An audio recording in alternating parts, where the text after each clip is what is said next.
వాడు వీడు అని తేడాలే లేవే, ఓ చోటే చేరి ఆడామే.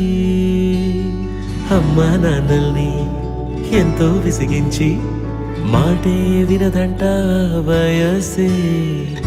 ఇప్పుడే గుర్తొస్తే అన్నీ వదిలేసి మా గుండె తిరిగేదా చోటే. అరెరే బాల్యం రమ్మన్నారాదే, గుర్తుకొస్తే కంట చెమ్మ పెట్టిస్తుంటుందే.